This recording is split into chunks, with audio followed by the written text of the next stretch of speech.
Hello दोस्तों, आप लोग कैसे हो?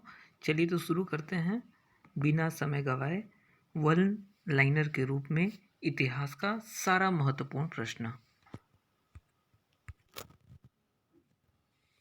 तो आगे बढ़ते हैं। 1911 ईस्वी में बाल्कन युद्ध, युवा तुर्क आंदोलन आदि घटनाओं के कारण अंग्रेजों के प्रति भक्ति भाव में कमी आई थी। किसमें? मुसलमानों की। लीग ने भारत में औपनिवेशिक स्वशासन की मांग का उद्देश्य निश्चित किया सन 1913 ईस्वी में। ये वन लाइनर के रूप में है जो एग्ज़ाम के दृष्टिकोण से बेहद ही महत्वपूर्ण है। तो आगे बढ़ते हैं। सूरत फूट यानी सूरत स्प्लिट। सूरत अधिवेशन 1907 पहले निर्धारित था कहाँ? नागपुर में, परंतु उदारवादियों एवं उग्रवादियों में मतभेदों के कारण यह आयोजित हुआ सूरत में। सूरत अधिवेशन 1907 में कांग्रेस स्पष्ट रूप से बट गई थी। किसमें? नरम दल और गरम दल के रूप में। नरम दल का नेतृत्व संभाला गोपाल कृष्ण गोखले ने, गरम दल का नेतृत्व किया बाल गंगाधर तिलक ने। कांग्रेस के इतिहास में इस घटना को सबसे दुखदाई बताया था एनी बेसेंट ने। अब आता है मार्ले मिंटो सुधार। 1909 ईस्वी में भारत का वायसराय था लॉर्ड मिंटो।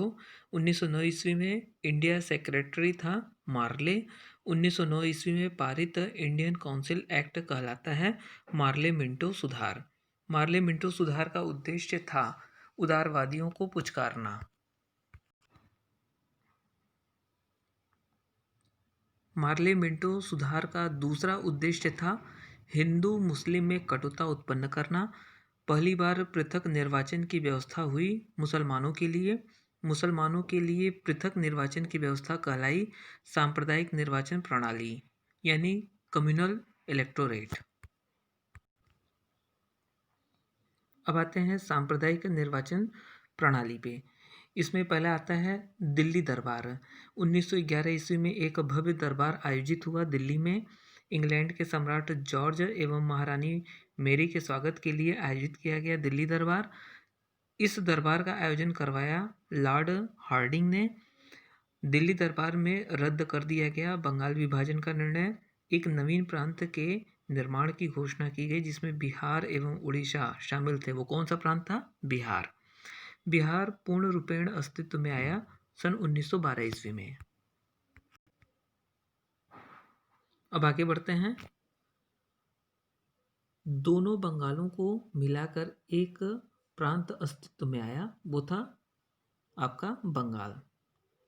फिर है राजधानी कलकत्ता से स्थानांतरित करने की घोषणा हुई दिल्ली। राजधानी का दिल्ली स्थानांतरण हुआ 1912 में। हिंदू महासभा की बात आती है, ये बहुत इंपॉर्टेंट है। हिंदू महासभा की स्थापना हुई 9 अप्रैल 1915 को। हिंदू महासभा की स्थापना की गई कुंभ मेला में जो हरिद्वार में है। हिंदू महासभा के संस्थापक थे पंडित मदन मोहन मालवीय। इसके सदस्य थे बी.एच. मुंजे एवं लाला लाजपत राय। हिंदू महासभा ने नारा दिया अखंड भारत का।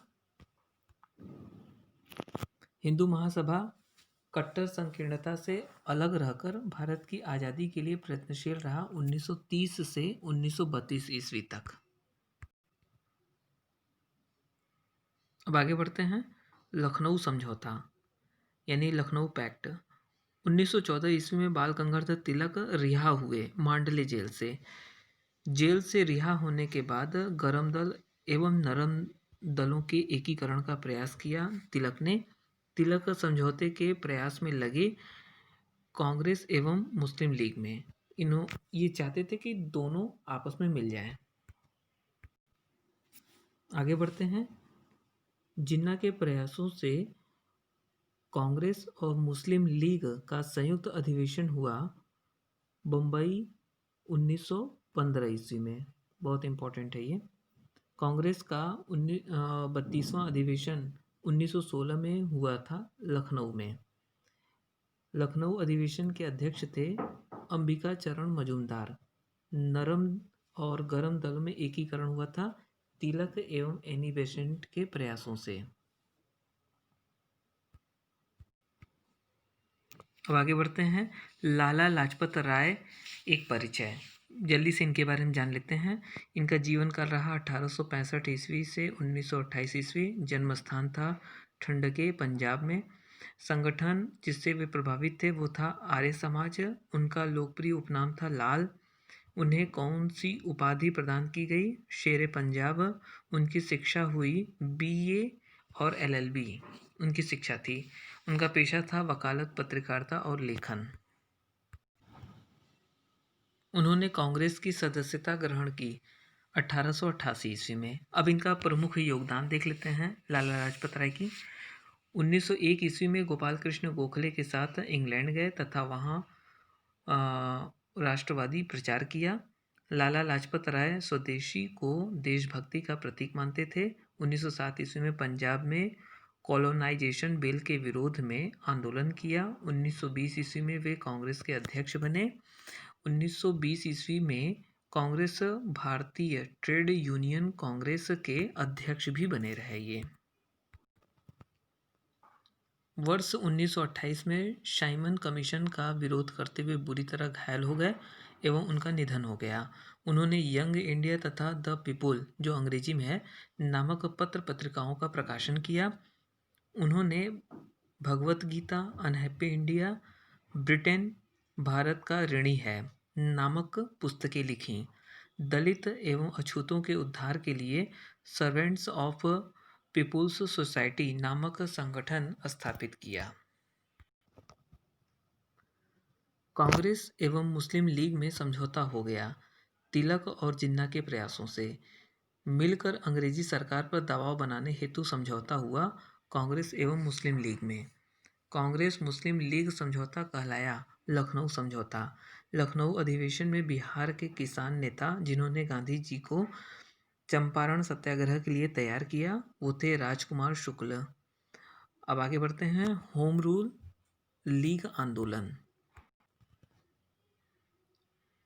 28 अप्रैल 1916 को बाल गंगाधर तिलक ने पूना में स्थापना की इंडियन होम रूल लीग की। जोसेफ बैपटिस्टा अध्यक्ष थे तिलक के होम रूल लीग के। ये क्वेश्चन बहुत आता है। इस बीच एनी बेसेंट इंग्लैंड गईं। 1913 ईस्वी में एनी बेसेंट को भारत में भी ऐसा ही आंदोलन चलाने की सलाह दी आयरिश होम रूल लीग ने। भारत में एनी बेसेंट ने अपने होम रूल लीग की स्थापना सितंबर 1916 में की थी। कहाँ पे? मद्रास के निकट अडयार में। बढ़ते हैं आगे। मोतीलाल नेहरू, जवाहरलाल नेहरू, तेज बहादुर सप्रू एवं मजहरुल हक प्रमुख नेता थे एनी बेसेंट के होम रूल लीग से जुड़ने वाले। 7 जून 1916 को एक भारतीय होम रूल लीग की स्थापना की गई। वो था टेविस्टॉक स्क्वायर लंदन में। 1915 ईस्वी में अमेरिका में एक भारतीय होम रूल लीग की स्थापना की लाला लाजपत राय ने। ध्यान दीजिएगा, ये अमेरिका में की थी। होम रूल लीग का एकमात्र लक्ष्य था स्वशासन हासिल करना। तिलक ने होम रूल का प्रचार किया मराठा एवं केसरी से। एनी बेसेंट ने होम रूल का प्रचार किया Commonwealth, new India, young India Bombay से। मतलब बम्बई से ये यंग इंडिया प्रकाशित होती थी तो वहीं से। इंडिया सेक्रेटरी मॉन्टेग्यू ने धीरे धीरे भारत में स्थापित करने की घोषणा की। उत्तरदायी सरकार। होम रूल आंदोलन समाप्त हो गया 2 अगस्त 1917 को। अब आता है भारत में क्रांतिकारी आतंकवाद। इसका आरंभ हुआ है महाराष्ट्र से। प्रमुख केंद्र महाराष्ट्र, बंगाल, दिल्ली और पंजाब था। दामोदर एवं बालकृष्ण चापेकर कहलाते थे चापेकर बंधु। चापेकर बंधु थे महाराष्ट्र के पूना के चित्तपावन ब्राह्मण। 1895 ईस्वी में स्थापित हुई हिंदू धर्म रक्षणी सभा की। हिंदू धर्म रक्षणी सभा के संस्थापक थे चापेकर बंधु। भारत में क्रांतिकारी आतंकवाद की शुरुआत मानी जाती है रैंड और एयरस्ट की हत्या 1897 ईस्वी से। रैंड और एयरस्ट की हत्या कर दी थी चापेकर बंधुओं ने। रैंड और एयरस्ट थे पूना के प्लेग कमिश्नर। ये भी पूछा जाता है कि ये कौन थे।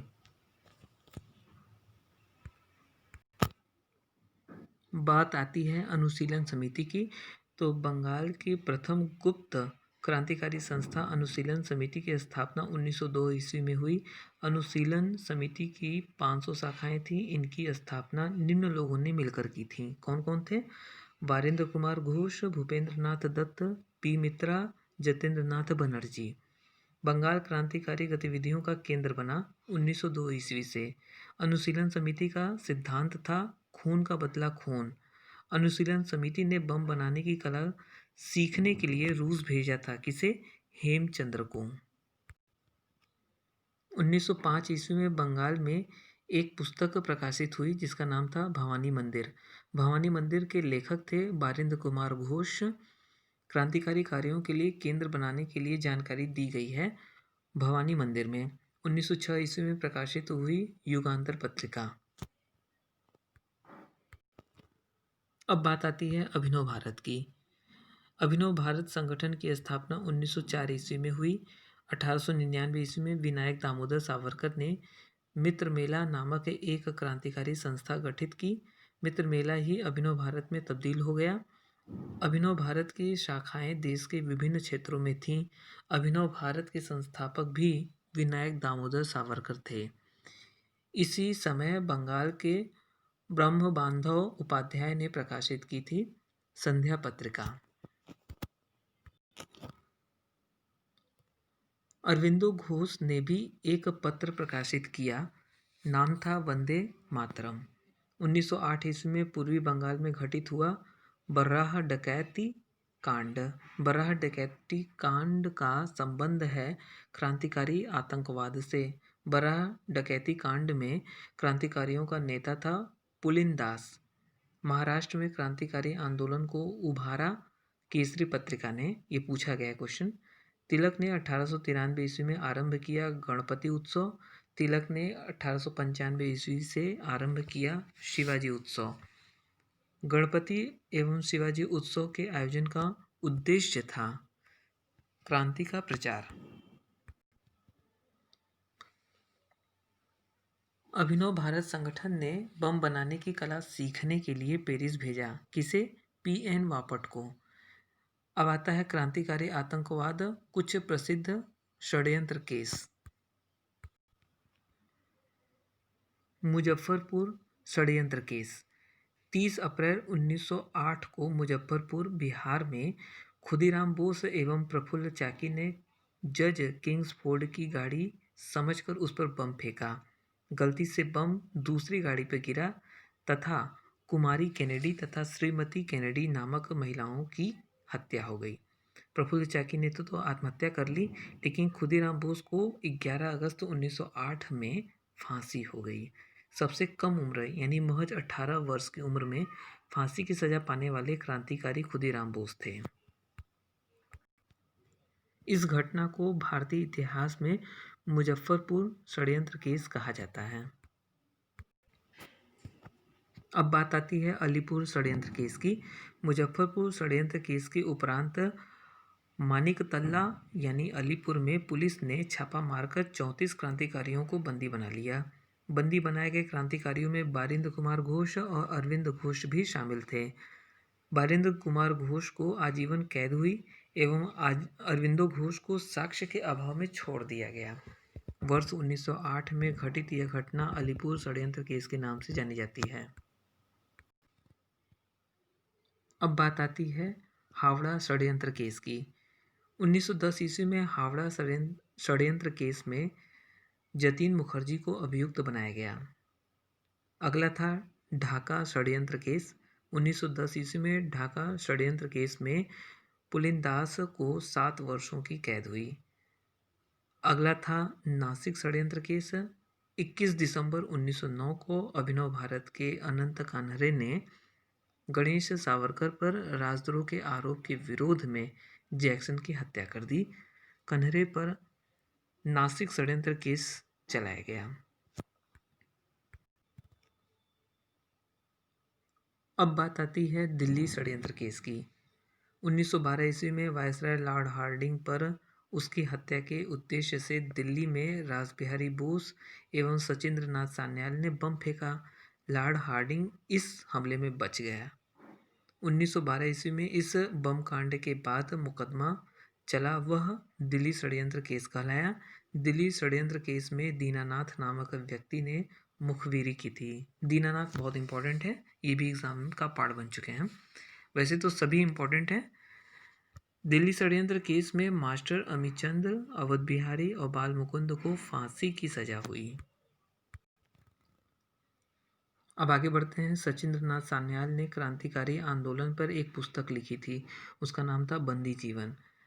अब आते हैं मैडम कामा, जो भारतीय क्रांति की माँ कही जाती हैं। मैडम कामा का जन्म 24 सितंबर 1861 को हुआ। उनके माता पिता पारसी थे। आरंभ में मैडम भिखाजी कामा ने दादा भाई नौरोजी के निजी सचिव के रूप में कार्य किया।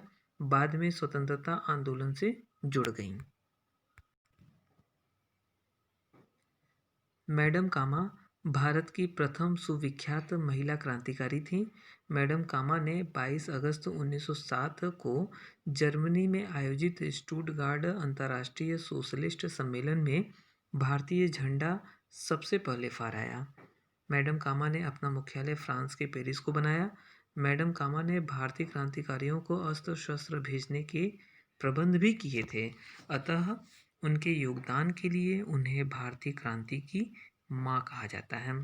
तो दोस्तों, मैं आपको बता दूं, इसी तरह के स्टेप बाय स्टेप करके सारे वीडियो में लाता रहूँगा और आपका पूरा इतिहास का परफेक्ट तैयारी हो जाएगा।